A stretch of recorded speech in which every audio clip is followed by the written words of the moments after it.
मागच्या व्हिडिओमध्ये आपण आर्थिक विकास आणि वृद्धी, सस्टेनेबल इकॉनॉमिक ग्रोथ यासारख्या संकल्पना स्पष्ट केल्या. आज त्याच्या पुढचा भाग म्हणजे measurement of growth of development याच्या संबंधीची माहिती जाणून घेतो आहे. आर्थिक विकास हा एक सापेक्षिक शब्द आहे. त्याचा संबंध दीर्घकालीन परिवर्तनाशी म्हणजे बदलांशी आहे. त्यामुळे आर्थिक विकासाचा एक निश्चित मापदंड सांगणे कठीण आहे. म्हणूनच विभिन्न अर्थशास्त्रज्ञांनी त्याचे निरनिराळे मापदंड सांगितलेले आहेत.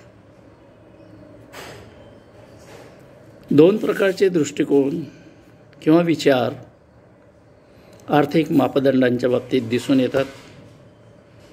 एक, परंपरागत अर्थशास्त्रज्ञांचे विचार आणि दुसरा, आधुनिक अर्थशास्त्रज्ञांचे विचार.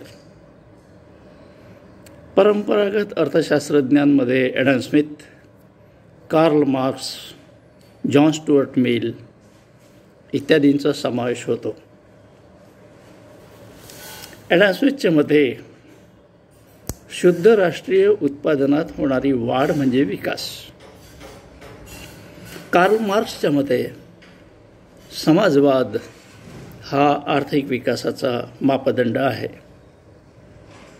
जॉन स्टुअर्ट मिलच्या मते सहकारिता हा आर्थिक विकासाचा मापदंड आहे.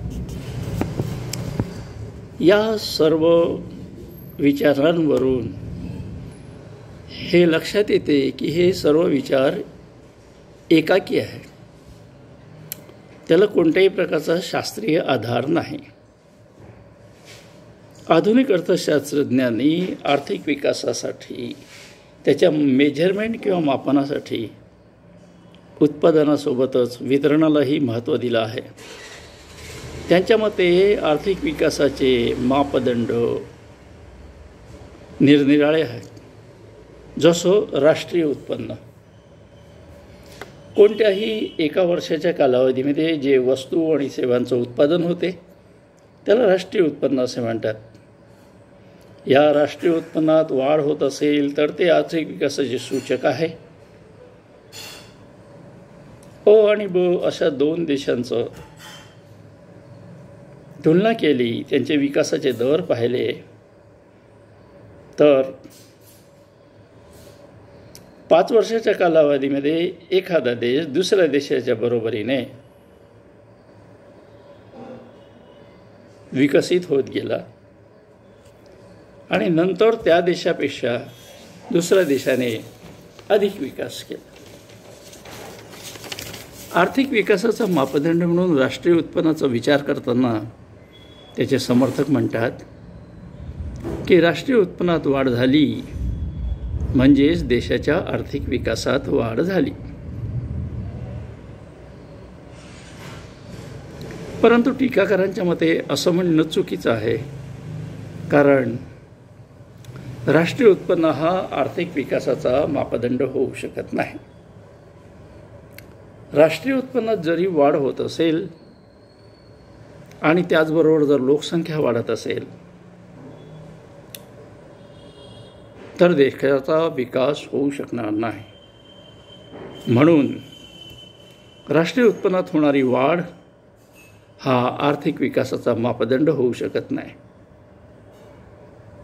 आधुनिक अर्थशास्त्रज्ञांच्या मते दुसरा मापदंड म्हणजे दरमाणशी उत्पन्न आहे, पर कॅपिटा इन्कम.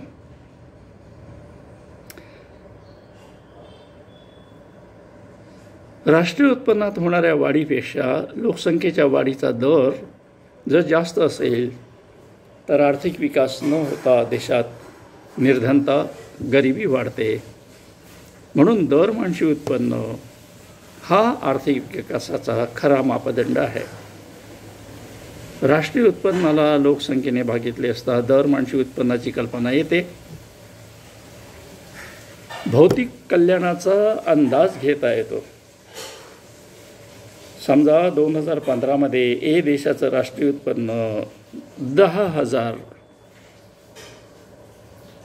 कोटी रुपये असेल आणि 2018मध्ये ते 20,000 कोटी रुपये झालं, तर याचा अर्थ असा होतो की ए देशात राहणाऱ्या व्यक्तीचं 2018मध्ये पूर्वीपेक्षा दुप्पट वस्तू व पैशांचा उपभोग घेऊ शकतात. दरवर्षी उत्पन्नावरून दोन देशात राहणाऱ्या व्यक्तींच्या विकासाच्या पातळीची ही कल्पना येते. आणि म्हणून दरवर्षी उत्पन्न हा विकासाचा खरा मापदंड आहे असं आधुनिक अर्थशास्त्रज्ञांचं मत आहे.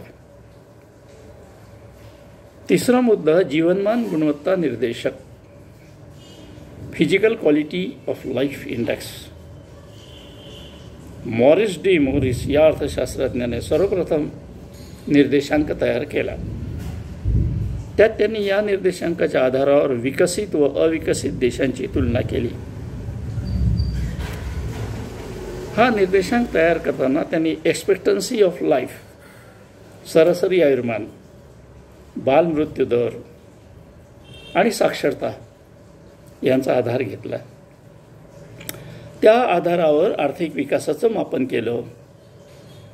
साधारणपणे ज्या देशामध्ये दरवर्षी उत्पन्न अधिक असते तिथे physical quality of life index जास्त असते. दरवर्षी उत्पन्न कमी असते तिथे हे कमी असते. अनेक अर्थशास्त्रज्ञ आर्थिक विकासाच्या ह्या मापदंडाच्या विरोधात आपलं मत व्यक्त करतात.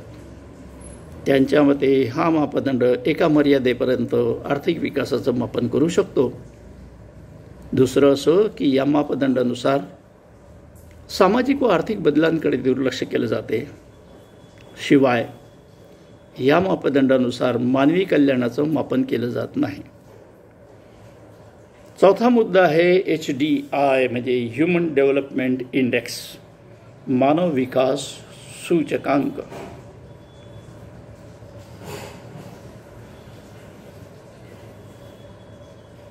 मानव विकास सूचकांक 1990मध्ये सर्वप्रथम प्रकाशित करण्यात आला. मानव विकास ही अशी प्रक्रिया आहे की ज्यामुळे मानवाचं कल्याण होते. आर्थिक विकास आणि मानव विकास यात मुख्य फरक असा आहे की आर्थिक विकासामुळे दरवर्षी उत्पन्नात वाढ होते, तर मानव विकासामध्ये मानवाच्या सर्व गरजांची पूर्ती होते. सर्व गरजांमध्ये आर्थिक, सामाजिक, राजकीय इत्यादी गरजांचा समावेश होतो. प्राध्यापक महबूब हक यांच्या मते मानव विकासाचे 4 घटक आहे. एक समानता, दुसरं स्थिरता, तिसरं उत्पादकता आणि चौथं अधिकार. समानता म्हणजे प्रत्येक व्यक्तीला आपल्या इच्छेनुसार व्यवसाय निवडण्याचं स्वातंत्र्य असावं. उत्पादक घटकांचं वाटप समान असावं. प्रगतिशील कराद्वारे उत्पन्नाचं समान वाटप व्हावं. स्त्री पुरुषांना समान संधी मिळावी असं सुचवलं जाते. स्थिरतेचा अर्थ असा की सर्वांचे राहणीमान चांगल्या दर्जाचे असावे. एका पिढीच्या दारिद्र्यात राहावे लागले तरी नंतरच्या येणाऱ्या पिढ्यांना दारिद्र्यात राहावं लागू नये. उत्पादकता म्हणजे शिक्षण, आरोग्य, प्रशिक्षण इत्यादीमध्ये वाढ करून विकासाचा वेग वाढवावा.